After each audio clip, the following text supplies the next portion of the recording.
सबसे ज्यादा क्रोमोसोम होते हैं एक छोटे से सिलिटेटेड प्रोटोजोआ में, जिसमें नैनो क्रोमोसोम के रूप में काफी सारे क्रोमोसोम पाए जाते हैं।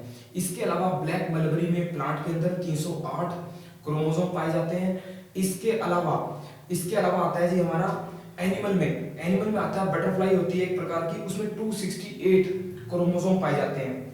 शार्क में 82 पाए जाते हैं और कबूतर में 80 क्रोमोसोम पाए जाते हैं। और मानव में आपको पता है 46 क्रोमोसोम पाए जाते हैं। ठीक है जी, ये क्रोमोसोम का था। नेक्स्ट में आपका क्वेश्चन आएगा हमारे डाइजेशन सिस्टम के बारे में, यानी मानव का जो पाचन तंत्र है उसके बारे में क्वेश्चन आएगा। सबसे पहले क्वेश्चन आता है कि मुंह जो है पहली पाचन इकाई होती है, जिसमें जीभ है, जिसमें लाल रस टपकता है और लाल रस के कारण हमारा भोजन जो है पचने में सहायक हो जाता है। इसके बाद आती है हमारी एलिमेंट्री कनाल यानी आहार नाल, जो भोजन को आगे लेके जाती है।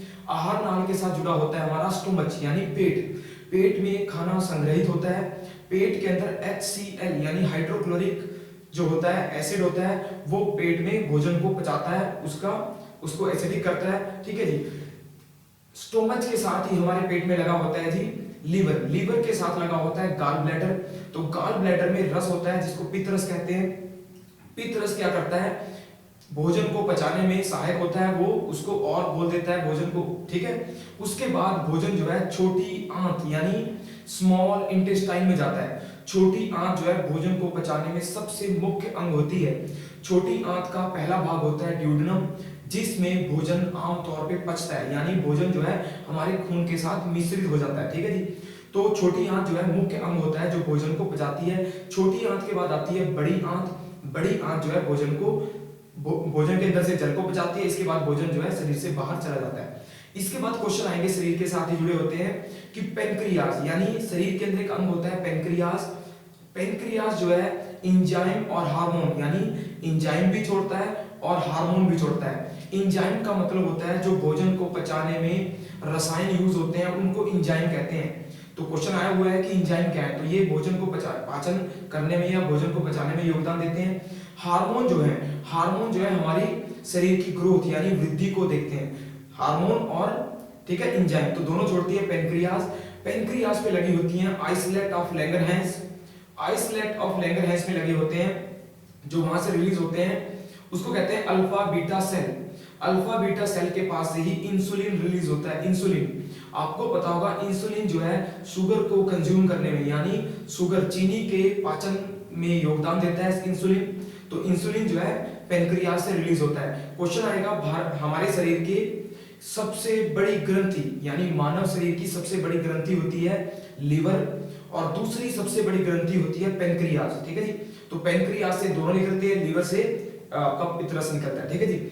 इसके बाद क्वेश्चन आएंगे आपको भोजन के में आता है क्वेश्चन कि हमारा भोजन जो है किस फॉर्म में होता है। हमारा भोजन जो है आपको पता है ग्लूकोज फॉर्म में होता है। ठीक है जी। और हमारी जो नसें होती हैं, नसें जो है उस ग्लूकोज को रक्त में यानी आरबीसी में मिश्रित करती हैं और सारे शरीर में ग्लूकोज के रूप में सारे शरीर में उसको पहुंचा देती हैं। जब सेल के पास यानी भोजन जो है ग्लूकोज के रूप में कोशिकाओं के अंदर पहुंचता है, कोशिकाओं के अंदर माइटोकॉन्ड्रिया जो है उस भोजन को पचा लेता है और शरीर के लिए जरूरी ऊर्जा का बनाता है। वो शरीर की जरूरी ऊर्जा जो है माइटोकॉन्ड्रिया बनेगी, तभी उसको कहते हैं power house of our cell. एक इससे जुड़े हुए और क्वेश्चन आते हैं, वो आते हैं हमारे खून के बारे में, यानी हमारे शरीर में जो खून मिलता है यानी रक्त जो है, ब्लड जो है हमारे शरीर में कितने प्रकार का होता है। तो मैं आपको 2-3 प्रकार के ब्लड बताऊंगा। सबसे पहले आता है जी मानव शरीर में 3 प्रकार का रक्त होता है, 3 प्रकार का ब्लड होता है। पहला होता है आरबीसी यानी रेड ब्लड कॉर्पस आरबीसी, लाल रक्त कणिकाएं जो है मुख्य रक्त होता है। ठीक है जी। आरबीसी जो है इनको कहते हैं इरिथ्रोसाइटस। ये जो है इनका जीवन काल होता है 120 दिन। इनका जीवन काल होता है 120 दिन। इन आरबीसी के अंदर जो है हमारा ऑक्सीजन और भोजन जो है एक अंग से दूसरे अंग में जाता है। क्वेश्चन आता है कि आरबीसी में ऑक्सीजन को ट्रांसफॉर्म करने की शक्ति होती है, ऑक्सीजन का स्थानांतरण करती है। ठीक है जी। ऑक्सीजन के ट्रांसफॉर्म करने के लिए आरबीसी को चाहिए होता है लोहा। तो हमारी आरबीसी के अंदर हीमोग्लोबिन पाया जाता है। हीमोग्लोबिन में लोहा मिलता है, तो लोहा क्या करता है, ऑक्सीजन को चिपका लेता है और ऑक्सीजन को सारे अंगों तक पहुंचा देता है। तो क्वेश्चन आएगा कि मानव शरीर में, मानव रक्त में कौन सा तत्व आता है, कौन सा मेटल आता है, तो लोहा आएगा और हीमोग्लोबिन के साथ ये मिलता है, ठीक है जी। इसके बाद क्वेश्चन आएगा आरबीसी के बाद आती है डब्ल्यूबीसी, व्हाइट ब्लड कॉर्पस। तो व्हाइट ब्लड कॉर्पस जो होती हैं ये हमारे शरीर में प्रतिरक्षा तंत्र को बनाती हैं, यानी हमारा डिफेंसिव सिस्टम जो है डब्ल्यूबीसी बनाती हैं। डब्ल्यूबीसी को कहते हैं हम कि ये जो है हमारे शरीर की रोगों से रक्षा करती हैं। डब्ल्यूबीसी हमारी शरीर की रक्षा करती हैं, बीमारियों से रक्षा करती हैं। इनका जीवन काल होता है 1 से लेकर 4 दिन, 1 से लेकर 4 दिन इनका काल होता है। और तीसरे प्रकार की आती है हमारी, जिनको कहते हैं ब्लड प्लेटलेट, यानी ब्लड प्लेटलेट यानी रक्त पट्टिकाएं। रक्त पट्टिकाएं जो है इनको नॉर्मली हम कहते हैं थ्रोम्बोसाइटस।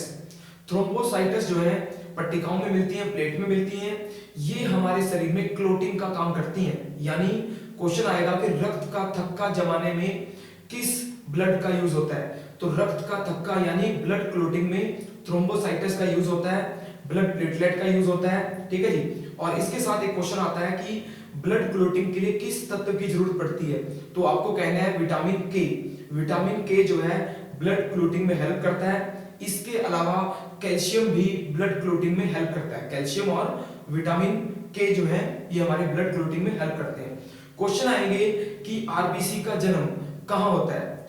आरबीसी का जन्म होता है रेड बोन मैरो में। आरबीसी का जन्म होता है रेड बोन मैरो में। और डब्ल्यूबीसी का जन्म होता है व्हाइट बोन मैरो में, यानी सफेद जो अस्थि मज्जा है उसमें, और लाल अस्थि मज्जा में आरबीसी का जन्म होता है। फिर क्वेश्चन आता है कि आरबीसी की मृत्यु कहां होती है, यानी उसकी डेथ कहां होती है, तो आरबीसी की मृत्यु आएगी स्प्लीन यानी प्लीहे में इसकी मृत्यु हो जाती है। शरीर का एक अंग होता है प्लीहा, जहां पर पुरानी आरबीसी जो है जिनको 120 दिन से ज्यादा हो जाते हैं वो स्प्लीन में जाकर नष्ट हो जाती हैं। उसके बाद नई कोशिकाओं का जन्म होता है। तो आज हमने ब्लड भी कवर किया है। क्वेश्चन आ जाता है ब्लड में कि ब्लड ग्रुप की खोज किसने की थी, रक्त ब्लड ग्रुप की खोज किसने की थी, तो आपको कहना है लैंड स्टीनर।